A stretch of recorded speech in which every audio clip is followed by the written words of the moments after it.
La série commence en Turquie avec un jeune homme nommé Hakan. Hakan est connu pour son caractère amusant, et toute la ville l'apprécie. On apprend aussi qu'il vit dans un appartement avec son ami proche Memo, mais il rencontre une grosse difficulté pour payer le loyer. Ils sortent ensemble chercher du travail, mais ne trouvent rien. La raison en est que Hakan n'a pas terminé ses études, et les opportunités de travail sont rares pour les gens comme lui. On découvre que Hakan travaille dans une boutique d'antiquités avec son père, Neja.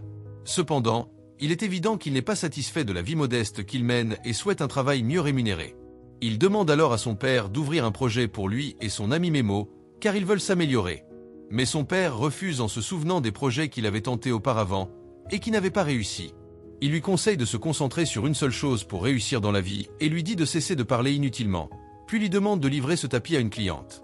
Hakan prend le tapis et se rend à l'hôtel pour livrer à la cliente. En sortant, il remarque beaucoup de gens dans le hall, tous attendant pour passer un entretien d'embauche pour l'entreprise de l'homme d'affaires Faisal, l'un des hommes les plus importants de Turquie. Hakan décide de rester parmi eux et de postuler, espérant être accepté. Hakan entre alors pour l'entretien, qui est mené par une secrétaire nommée Leila. Elle lui pose plusieurs questions, mais ses réponses sont toutes incorrectes, et bien sûr, il est immédiatement rejeté. En sortant, Hakan, frustré, voit soudainement un lustre sur le point de tomber sur une petite fille. Il se précipite sans réfléchir pour la sauver. Par chance, Faisal se trouve là et voit ce qui se passe. Il est très impressionné par ce que Hakan a fait. Un peu plus tard, Hakan retourne à la boutique et une cliente nommée Suzanne entre. Elle montre à Hakan une photo d'une chemise magique de l'époque ottomane et dit qu'elle l'a vue chez eux auparavant et souhaite l'acheter. Neja lui dit qu'ils ne l'ont pas, mais il semble très nerveux. Cependant, Hakan dit à son père qu'il a déjà vu la chemise chez eux, ce qui énerve beaucoup Neja, et il tente de faire taire son fils. Suzanne se rend compte que Neja lui ment, et elle propose une grosse somme d'argent pour la chemise, mais Neja refuse son offre. Avant de partir, Suzanne laisse sa carte à Hakan au cas où il changerait d'avis. Hakan est très enthousiaste à l'idée de prendre l'argent et dit à son père qu'il va chercher la chemise dans le magasin. Mais son père se met en colère contre lui et lui demande de ne plus parler de cette affaire. Naturellement, Hakan est contrarié par la réaction de son père, il le quitte et s'en va. Ensuite, Neja se rend chez un ami et lui raconte ce qui s'est passé, disant qu'ils doivent agir immédiatement. Pendant ce temps, nous voyons Mazar, l'assistant personnel de Faisal, assis avec un homme d'affaires important, essayant de le convaincre de ne pas participer à la vente aux enchères contre Faisal. Lorsque cet homme refuse son offre, Mazar le tue. En même temps, Hakan va s'asseoir avec son ami Memo, et ils discutent ensemble de leurs dépenses. Leurs dépenses ayant augmenté, Hakan et Memo ne savent plus comment payer le loyer de leur appartement, jusqu'à ce que Hakan se souvienne de la chemise. Il descend alors chercher la chemise dans l'entrepôt et finit par la trouver. Il appelle rapidement Suzanne pour l'informer. Elle raccroche aussitôt et appelle Mazar pour lui dire ce qui s'est passé. Plus tard, Hakan et Memo se rendent chez Suzanne pour lui remettre la chemise. Lorsqu'elle la voit, Suzanne est très enthousiasmée et propose à Hakan de lui donner des millions en échange de la chemise. Évidemment, Hakan n'en croit pas ses oreilles. À ce moment-là, Neja entre et reprend la chemise, disant qu'elle n'est pas à vendre. Soudain, un homme armé apparaît et tire sur Neja, qui est malheureusement gravement blessé. Son fils le porte rapidement pour l'emmener à l'hôpital, mais Neja refuse et demande à être emmené chez le pharmacien, le docteur Kemal. Il lui donne l'adresse. En arrivant là-bas, le docteur Kemal emmène Neja dans une pièce secrète et demande à sa fille, Enab, de rester avec Hakan. Hakan est totalement effondré et inquiet pour son père. Il force l'entrée de la pièce et trouve son père allongé sur un lit, sur le point de mourir. Hakan s'approche de lui et lui demande pardon et de rester à ses côtés. Neja lui dit qu'il lui pardonne et lui conseille de ne faire confiance qu'au docteur Kemal et à sa fille Enab, car ils connaissent la vérité. Puis, il meurt. Hakan s'effondre au sol, rongé par la culpabilité car il se sent responsable de la mort de son père. Le docteur Kemal parle ensuite à Hakan, lui présente ses condoléances et lui révèle que Neja n'est pas son vrai père, mais qu'il l'a adopté quand il était enfant. Il lui demande où se trouve la chemise, mais bien sûr, Hakan refuse de lui dire car il n'a pas confiance. Il demande à savoir exactement ce qui se passe et comment le docteur connaît son père. Zénab lui explique qu'ils font partie d'un groupe appelé les Fidèles et qu'ils sont dévoués à une autre organisation appelée les Protecteurs. Le choc, c'est qu'Hakan est lui-même l'un des protecteurs. Hakan les prend pour des fous, sort la chemise et la leur jette au visage, leur disant qu'il veut partir immédiatement. Zénab lui dit qu'il doit accepter son destin, car il fait partie des protecteurs et doit retrouver une personne appartenant à un groupe appelé les Immortels pour la tuer. Kemal demande à Hakan de porter la chemise pour prouver ce qu'ils disent. Le choc est que dès qu'il la met, la chemise fusionne avec son corps, laissant une étrange marque sur sa poitrine. Zeinab sort alors un pistolet et tire une balle sur Hakan. Mais la surprise est que la balle ne pénètre pas son corps et ne lui fait rien. Hakan est choqué et ne comprend pas comment cela est possible. Pendant ce temps, Leila rencontre Faisal et lui montre la vidéo de Hakan sauvant la petite fille. Il lui demande si elle connaît ce jeune homme. Elle lui dit qu'il avait postulé pour un emploi dans l'entreprise, mais qu'il avait été refusé. Il lui demande de l'appeler et de lui dire qu'il a été accepté pour le poste, car il serait un excellent garde du corps et pourrait le protéger. Au même moment, nous voyons que Memo est kidnappé par des ravisseurs, et le chef de la bande, Tekin, lui demande où se trouve Hakan. Memo répond qu'il ne sait rien à son sujet. Tekin ordonne alors à ses hommes de continuer à le torturer jusqu'à ce qu'il avoue. Retour à Kemal, qui raconte à Hakan l'histoire de la chemise. Il lui explique que la chemise est apparue à l'époque où le sultan Mehmet le Conquérant a conquis Constantinople en 1453. À cette époque, Mehmet le Conquérant a découvert que des membres du groupe des Immortels voulaient le nuire et que leur objectif était de dominer le monde et de prendre le pouvoir. La seule façon de les combattre repose sur 3 objets. Le premier est une bague avec une pierre précieuse qui brille quand un immortel s'en approche. Le deuxième est un poignard magique capable de tuer les immortels. Et le dernier est la chemise magique qui protège quiconque la porte de la mort. À cette époque, il y avait un courageux soldat parmi les protecteurs, et le sultan l'a choisi pour prendre ces objets et le protéger de ses ennemis. La surprise, c'est que Hakan est le dernier descendant des protecteurs, et il est le seul à pouvoir tuer un immortel avec le poignard. Bien sûr, à ce moment-là, Hakan ne comprend rien de ce qui se passe et a l'impression d'être en plein rêve. Hakan est effondré et s'excuse auprès de Neja, car il se sent responsable de sa mort. Il promet de ne plus jamais laisser quiconque blesser ses proches. Pour cette raison, il décide d'aller sauver Memo. Lorsque Zeinab descend pour le chercher, elle découvre qu'il a disparu. Elle se précipite alors pour informer son père de ce qui s'est passé. Le lendemain matin, nous voyons Tekin qui continue de torturer Memo. Un de ses hommes entre et lui dit qu'ils connaissent l'emplacement de la chemise. Rapidement, Tekin ordonne à ses hommes de s'y rendre et de récupérer la chemise. Il appelle également Mazar et lui dit qu'ils ont découvert l'emplacement de la chemise, mais ne savent pas qui l'a prise. Pendant ce temps, Hakan retourne chez lui et contemple une photo de son père, s'effondrant de tristesse en se remémorant des souvenirs d'enfance avec lui. Il trouve une photo de Neja avec Kemal et un troisième homme nommé Mourad. À ce moment précis, il reçoit un message de Memo qui lui indique son emplacement et lui demande de venir le rencontrer immédiatement. Avant qu'il ne réponde, quelqu'un entre dans la maison.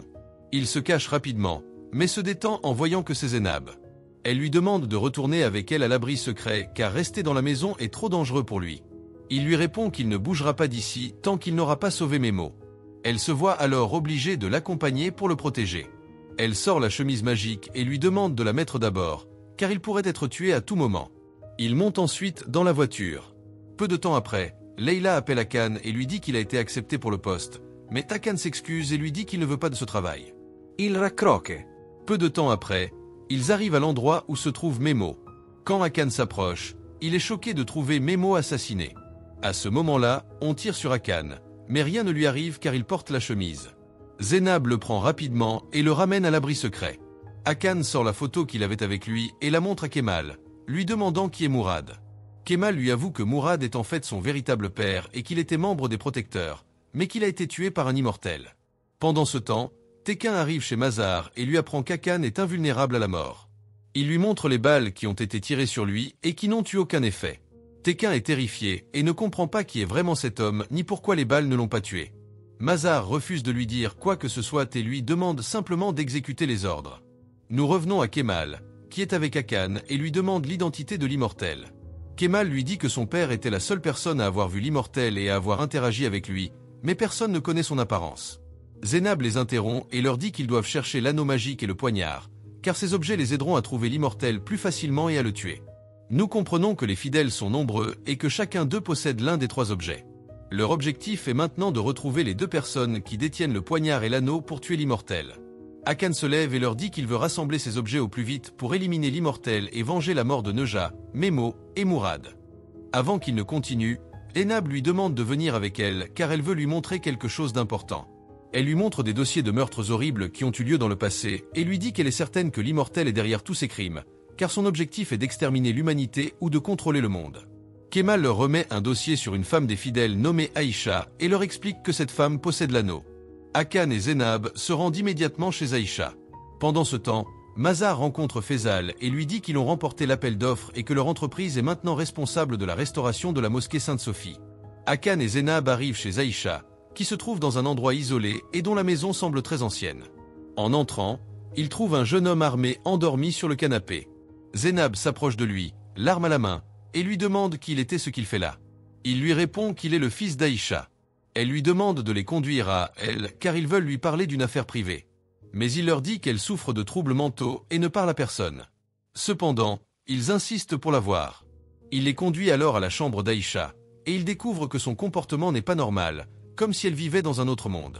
Après avoir parlé à Aïcha, un retournement de situation se produit. Quand, qui les avait aidés à la trouver, se révèle être un membre de la bande et appelle ses complices. De retour dans la chambre, nous voyons Zeinab et Hakan essayer de parler à Aïcha, mais elle ne leur répond pas. Alors, Hakan lui montre le symbole de la chemise magique sur sa poitrine. À ce moment-là, Aïcha sort l'anneau de sa bouche et leur explique que Khan n'est pas son fils, mais un membre de la bande qu'il a emprisonné ici depuis de nombreuses années. Khan sort son arme et menace Hakan et Zeinab, mais Zeinab l'attaque rapidement et ils parviennent à le maîtriser. Aïcha prend l'arme et tue Khan. Soudain, ils entendent le bruit des voitures de la bande qui s'approchent. Aïcha leur demande de fuir avec l'anneau et de sauver le monde. Elle leur dit qu'elle a attendu toutes ces années pour rencontrer Hakan et leur demande de ne pas les décevoir, car il est le dernier des protecteurs et le seul capable de tuer l'immortel. Mais il remarque que la pierre précieuse manque à l'anneau. Aïcha accepte de leur faire confiance et les envoie rencontrer Mazar à la société. Lorsqu'ils arrivent, Mazar les accueille sans savoir que Hakan est le porteur de la chemise magique. Un coup de téléphone informe Mazar que Khan a été tué, et Hakan, qui entend la conversation, réalise que Mazar est probablement le chef de la bande et peut-être même l'immortel qu'il cherche. Il décide d'accepter le travail pour se rapprocher de lui et découvrir sa véritable identité. Peu après, Hakan retourne à l'abri secret et raconte à Kemal et Zeinab ce qui s'est passé. Il leur dit qu'il va travailler comme agent de sécurité pour la société de Faisal. Il est fier de lui, car il pense qu'il pourra ainsi se rapprocher de l'immortel. Kemal leur apprend aussi que Sinan, un célèbre architecte, est mort en 1588 mais qu'il a conçu plus de 100 bâtiments. Ils sont certains que la pierre précieuse se trouve dans l'un d'eux. À la société, Leila organise les préparatifs pour une fête célébrant l'obtention du contrat de restauration de la mosquée Sainte-Sophie. Faisal lui offre un collier en cadeau et lui demande de le porter pour la fête sans l'enlever. Pendant ce temps, Zeinab fait des recherches sur Mimar Sinan et découvre deux endroits très importants. Une grande mosquée célèbre en Turquie et l'endroit où Sinan est enterré. Elle appelle Hakan pour lui donner ces informations, mais il ne répond pas car il est occupé à la fête. Elle décide donc de s'y rendre elle-même. Lorsqu'elle arrive, elle voit Hakan saluer Faisal et le remercier de l'avoir engagé. Il lui promet de tout faire pour lui rendre l'appareil. Zeinab arrive à la fête et cherche Hakan. Leila l'accueille et lui dit qu'il est occupé. Elle propose à Zeinab de travailler avec eux sur le projet de la mosquée Sainte-Sophie, puisqu'elle est experte en archéologie, mais Zeinab refuse. Au même moment, un jeune homme entre dans la fête, sort un poignard et tente de tuer Faisal. Hakan intervient à temps et l'arrête. On apprend que le jeune homme voulait se venger de Faisal car il est responsable de la disparition de son père. Zeinab parle à Hakan et lui dit qu'ils doivent se rendre immédiatement à la tombe de Sinan car elle est sûre que la pierre est là-bas. Leila les interrompt et demande à Hakan de parler un moment avec elle. Il est clair qu'Hakan est attiré par Leila, alors il accepte de l'accompagner, ce qui déplaît à Zeinab, qui les quitte, agacé. Zeinab retourne à la pharmacie et remarque que son père n'est pas là et que ses lunettes sont par terre. Elle soupçonne quelque chose de mal et descend à l'abri secret. Elle trouve son père attaché à une chaise, et un jeune homme inconnu l'attaque par derrière. Un combat s'ensuit jusqu'à ce que le jeune homme électrocute Zeinab, qui perd connaissance. Il l'attache à une chaise et commence à chercher quelque chose dans les papiers devant lui, mais ne trouve pas ce qu'il veut. Il s'approche de Zeinab, et c'est alors qu'elle se réveille. Elle l'attaque avec ses jambes et l'étrangle, lui demandant qu'il était ce qu'il veut. Il lui montre un tatouage sur sa poitrine, et le choc est qu'il est un membre des fidèles. Il lui dit qu'il s'appelle Émir, et la surprise est que Kemal connaissait son père, et qu'il était proche. Amir se détend et commence à discuter avec eux. Il leur explique qu'il était chargé de surveiller la maison d'Aïcha. Quand il les a vus entrer, il a pensé qu'ils faisaient partie des immortels. Peu de temps après, Hakan arrive et Amir n'en croit pas ses yeux, car il voit le dernier membre du groupe des gardiens. Kamal parle à Hakan et lui demande d'aller avec Amir à l'île des Princes, car c'est l'endroit où il est né et où vivaient ses vrais parents. Il veut aller là-bas pour tout découvrir sur sa famille, afin de mieux comprendre la responsabilité qui lui incombe. Il lui dit qu'il ira lui-même à l'endroit où Sanam est enterré avec Zeinab pour chercher la pierre là-bas. Un peu plus tard, ils arrivent à l'endroit et remarquent qu'il y a un robinet supplémentaire. Zeinab essaie de dévisser le robinet, espérant y trouver la pierre. Kamal engage une conversation avec le gardien des lieux pour le distraire. Bien que ce dernier soit aveugle, Il semble en savoir long sur la pierre. Malheureusement, Zeynep ne trouve pas la pierre. Elle part avec son père. Nous nous rendons ensuite à l'île des Princes, où Amir et Hakan arrivent à la maison de la famille d'Amir. Dès qu'ils voient Hakan, la famille d'Amir est très heureuse, en particulier Sardar, le père d'Amir, qui lui dit qu'il ressemble beaucoup à son propre père. Sardar fait visiter la ville à Hakan, puis il l'emmène à la maison où il est né. Hakan est très ému lorsqu'il voit la photo de ses vrais parents. Sardar continue de lui parler et lui raconte que son père était le gardien d'avant lui et que sa mère faisait partie des fidèles. Il lui explique comment son père est mort. Il raconte que Mourad est rentré chez lui ce jour-là après une bataille féroce contre 2 immortels. Il a réussi à en tuer un, mais le deuxième a pris la fuite. Cet immortel a continué à le suivre jusqu'à sa maison, où il a tué sa femme. Naturellement, quand Mourad a entendu les cris de sa femme, il est descendu rapidement pour voir ce qui se passait. Malheureusement, il l'a trouvée morte. Le problème, c'est qu'il avait oublié de porter sa chemise magique, et c'est pourquoi il a été tué par l'immortel. Hakan est bouleversé lorsqu'il apprend qu'il avait aussi 2 frères qui ont été tués. Heureusement, sa mère l'avait caché dans une armoire, et c'est pourquoi l'immortel n'a pas pu le trouver. Par la suite, son oncle l'a adopté. Bien sûr, Hakan est choqué et demande à rester seul. Nous nous dirigeons vers le bureau où Zeynep travaille, et elle y trouve Faisal. Il lui dit qu'il est venu lui demander personnellement de travailler avec lui sur le projet de restauration de Sainte-Sophie, mais elle refuse pour la 2e fois et s'en va. Pendant ce temps, Kamal surveille le gardien aveugle et le suit jusqu'à sa maison.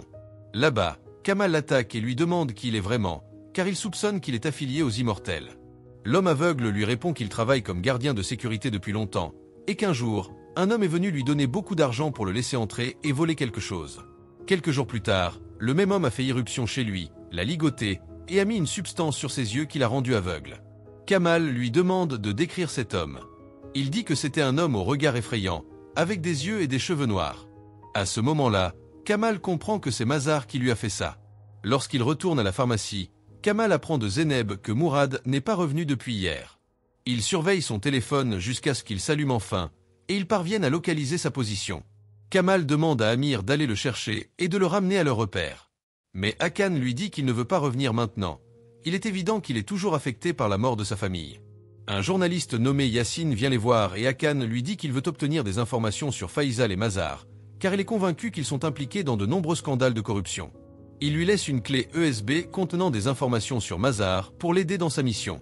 Cependant, Hakan refuse, prend la clé USB et s'en va. Peu de temps après, ils arrivent tous les deux à leur repère et Kamal se dispute avec Hakan, car il est irresponsable et ne prend pas ses responsabilités. Hakan lui répond qu'il n'a plus envie de sauver le monde et qu'il ne veut plus protéger qui que ce soit, surtout après avoir appris qu'on lui a menti en ne lui disant pas qu'il avait 2 frères qui avaient été tués. Il commence à l'insulter avec des mots durs. À ce moment-là, Kamal est choqué par ses paroles et le gifle. Bien sûr, Hakan est contrarié, il le laisse et part. Kamal demande alors à Amir de retourner sur l'île, mais Amir ne l'écoute pas. Il va récupérer la clé USB contenant des informations sur Mazar et rencontre un vendeur dans la rue où Mazar vivait autrefois. Il lui demande des informations sur lui et lui demande pourquoi il a déménagé. Le vendeur lui explique qu'un jour, Mazar est rentré chez lui et a trouvé sa femme et sa fille mortes par terre. À ce moment-là, il s'est effondré, et depuis ce jour, il a quitté sa maison pour vivre ailleurs, et personne n'a entendu parler de lui. Amir remercie le vendeur pour les informations et s'en va. Étrangement, le vendeur appelle Mazar pour l'informer de ce qui s'est passé. En même temps, Kamal va rencontrer un des fidèles nommé Temour. Il est clair que leur relation n'est pas du tout bonne. Kamal lui demande de l'aider à trouver la dague, et il apprend que le gardien est apparu et que la guerre a commencé.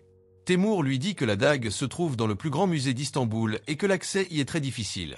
Au même moment, Amir arrive à l'ancienne maison de Mazar et commence à fouiller, espérant trouver une information qui confirmerait que Mazar est vraiment l'immortel. Mais soudain, Mazar l'attaque par derrière et l'étrangle jusqu'à ce qu'il meure. La nuit tombe, et Hakan retourne à leur repère. Il s'excuse auprès de Kamal pour son comportement et lui dit qu'il ne l'abandonnera plus. Il lui demande s'il sait où se trouve la dague. Kamal lui répond que la dague est dans le plus important musée d'Istanbul et que la mission pour entrer dans le musée est très difficile. Ils doivent aller examiner l'endroit d'abord avant de planifier l'opération. Le lendemain, Hakan et Zeynep se rendent au musée et photographient tous les emplacements des caméras de surveillance jusqu'à ce qu'il arrive à l'endroit où la dague est gardée. La sécurité autour de la dague est extrêmement renforcée. Quand ils retournent au repère, Zeynep leur dit que cette mission est impossible, mais Hakan lui répond qu'il a un bon plan et commence à leur expliquer. Kamal accepte son plan, mais leur dit d'aller voir une fille des fidèles nommée Ceylan, car ils ont besoin de son aide. Quand ils vont la rencontrer, Ceylan a peur d'eux et s'enfuit en courant. Mais Hakan la suit et lui montre la marque sur sa poitrine, ce qui la rassure. Elle les accompagne alors au repère, et on apprend que Ceylan est la fille de l'un des hommes des fidèles. Son père est celui qui a mis la dague dans le musée, et avant de mourir, il lui a laissé un collier avec le code secret de la salle des alarmes du musée. Ainsi, lorsque le gardien apparaîtra, elle pourra lui donner ce code pour qu'il puisse entrer facilement dans le musée et voler la dague. La nuit, Zeynep et Hakan se rendent au musée. Ils s'y introduisent sans être vus et parviennent à désactiver les alarmes pour pouvoir poursuivre la mission le lendemain. Le lendemain, ils continuent leur mission. Ils se déguisent en techniciens de maintenance et entrent dans le musée sous prétexte qu'il vient réparer une panne dans la salle des caméras de surveillance. Dès qu'il entre dans la salle, il trouve 2 gardes et les assomme rapidement, les mettant hors d'état de nuire. Ensuite, il annonce à Kamal que c'est terminé. À ce moment-là, Kamal prend le contrôle des caméras de surveillance et les désactive, permettant à Zeynep et Ceylan d'entrer dans le musée en se faisant passer pour des visiteurs. Ils commencent leur plan. Ceylan vole les téléphones des gens et Zeynep crie soudainement qu'un voleur a pris son téléphone, provoquant l'attention de tous les visiteurs. Les gens remarquent alors que leurs téléphones ont été volés. Tous les visiteurs sont distraits et commencent à s'attrouper autour de Ceylan. Pendant ce temps, Kamal remarque qu'un des gardes se réveille. Hakan sort son arme et se mêle à la foule, prétendant avoir une crise de dépression et menacé de se suicider en tirant en l'air pour effrayer les gens et détourner leur attention. En même temps, Hakan parvient à voler la dague et à échapper aux gardes. Après cela, ils arrivent à la voiture, et Zeynep dit à Hakan qu'elle veut retourner sauver son père. Mais Hakan lui répond qu'il est trop tard pour revenir en arrière, car la police a déjà arrêté son père. Ils doivent partir immédiatement. Le lendemain, la police perquisitionne la pharmacie de Kamal, car il est suspecté d'être impliqué dans le vol de la dague, mais il ne trouve aucune preuve contre lui. Hakan et Zeynep se cachent dans le repère secret en attendant que la police parte. Quand ils s'en vont, ils sortent et se rendent au poste de police, où ils découvrent que Mazar surveillait Hakan depuis un certain temps, car il avait des doutes sur lui. Ses soupçons se sont intensifiés après le vol au musée, car l'ami de Zeynep, le fils de Kamal, est le principal suspect. Mazar informe Feuzal de cette situation, mais Feuzal se moque de lui et l'accuse d'agir par jalousie, car il a prouvé qu'il était plus compétent que lui. Feuzal lui demande de se concentrer sur son travail et de laisser de côté ses bêtises. Au poste de police, l'agent interroge Ceylan. Dès qu'elle voit Kamal, elle se rapproche de lui et lui dit qu'elle a un message important à transmettre à sa fille. Lorsque Ceylan quitte le poste de police, elle informe Zeynep et Hakan que Kamal veut qu'ils poursuivent la mission jusqu'au bout et qu'il ne veut pas leur aide. Cependant, Zeynep refuse de laisser son père en prison et décide d'aller voir Teimour pour obtenir son aide. Lorsqu'elle arrive chez lui, Teimour lui dit qu'elle est très courageuse, tout comme son père, et qu'il n'arrive pas à croire qu'ils ont pu voler la dague si facilement. Il accepte d'utiliser son influence et son autorité pour faire libérer son père de prison, à condition qu'elle le voie après avoir répondu à sa demande. Elle accepte son offre. Hakan arrive à l'entreprise, se fait un café, et remarque un inconnu debout derrière lui. Cet inconnu, qui s'avère être le journaliste Yassine, entre dans le bureau de Feuzal avec une arme. Yassine accuse Feuzal de l'avoir renvoyé de son travail. Hakan intervient à temps et aide Feuzal, tandis que la police arrête Yassine. En attendant, Zeynep arrive avec Teimour au poste de police et lui demande d'attendre là. Teimour parle avec l'agent pour obtenir la libération du père de Zeynep. Zeynep appelle Hakan pour lui raconter ce qui se passe, et il lui dit qu'il vient immédiatement. Peu après, Hakan arrive au repère après que Kamal soit sorti. Teimour est stupéfait de voir Hakan, mais il est clair que Kamal est contrarié par sa présence. Il emmène Teimour à l'extérieur pour discuter. On apprend que Teimour a trahi les fidèles dans le passé, ce qui a conduit à la mort des frères de Kamal.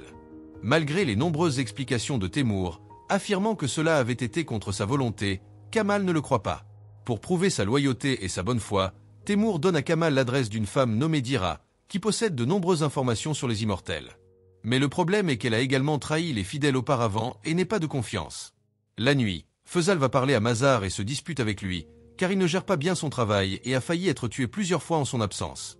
Feuzal compare Mazar avec Hakan, et finalement, lui demande de rassembler ses affaires et de quitter le bureau, car il est renvoyé. Mazar est choqué, car ils ont travaillé ensemble pendant 10 ans. Il quitte en étant très contrarié.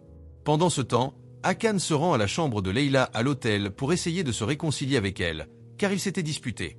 Elle est contrariée car elle pense qu'il lui cache des choses, alors elle s'est éloignée de lui. Lorsqu'il tente de s'excuser, elle refuse de lui parler et ferme la porte. À ce moment-là, Mazar attaque Hakan par derrière et le kidnappe.